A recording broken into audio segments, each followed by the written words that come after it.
আসসালামু আলাইকুম। কুকিং হাউজের আজকের আয়োজনে আপনাদের সাথে শেয়ার করব কাঁচা সবজি দিয়ে জিভে জল আনা দারুণ মজাদার একটি ভর্তা রেসিপি। তৈরি করে দেখাবো কাঁচা লাউয়ের ভর্তা বা লাউ মাখা।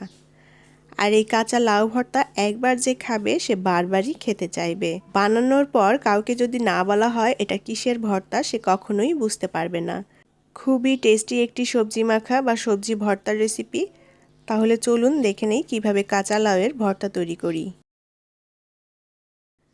কাঁচা লাউয়ের ভর্তা তৈরি করার জন্য লাউটা কচি দেখে নিতে হবে, আর কচি লাউ নিলে এই ভর্তাটা খেতে বেশি ভালো লাগবে।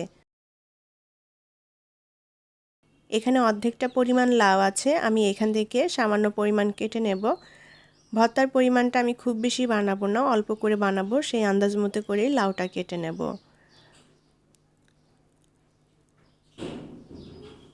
আমি এখানে আমার প্রয়োজন মতো লাউটাকে কেটে নেব। এখানে যে যতটা ভর্তা তৈরি করতে চান সেভাবে লাউটা নিয়ে নিতে হবে। এখন এই লাউটা ভালোভাবে ধুয়ে খোসাটা ছাড়িয়ে নেব। আমি লাউটা ভালোভাবে ধুয়ে খোসা ছাড়িয়ে নিয়েছি, আর লাউয়ের ভেতরে যে বিচির অংশটা আলাদা করে নিয়েছি। বিচির অংশটা ভর্তা তৈরি করতে লাগবে না, এটা ফেলে দিতে হবে।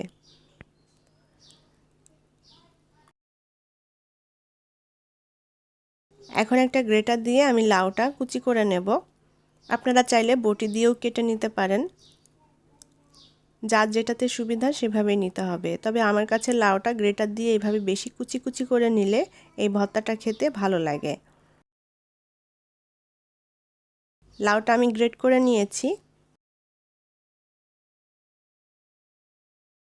কাঁচা লাউ দিয়ে এভাবে ভর্তা আমরা সচরাচর হয়তো খাই না, তবে এটা খেতে কিন্তু খুবই টেস্টি এবং মজার। আমি লাউটা গ্রেট করে নিয়েছি।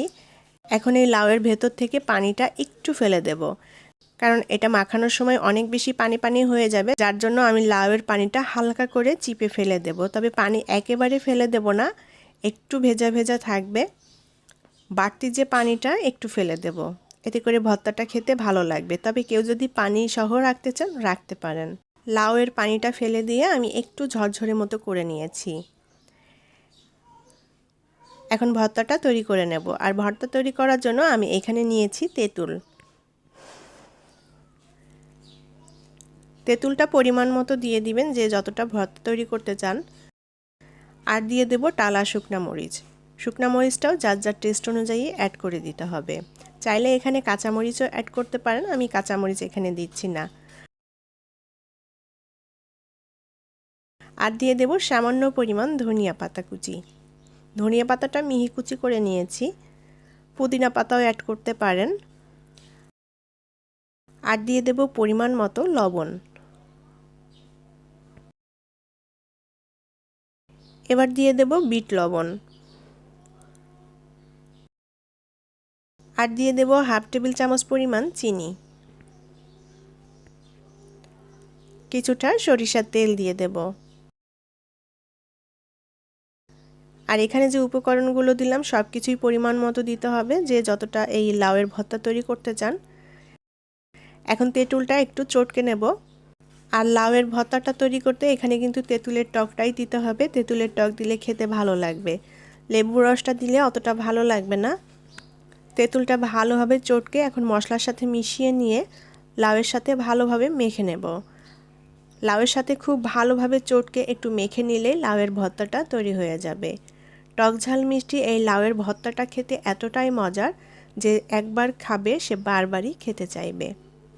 আর এটা বানানোর পর কাউকে যদি না বলেন যে এটা কিসের ভর্তা, তাহলে কেউ বুঝতেই পারবে না। খেতে একদমই আমের ভর্তার মতো লাগে।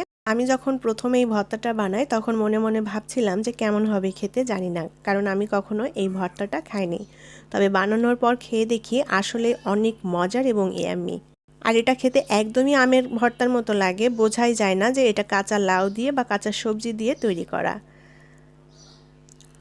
লাউয়ের ভর্তাটা খুব ভালোভাবে মেখে নিয়েছি, আর এটা পরিবেশনের জন্য রেডি।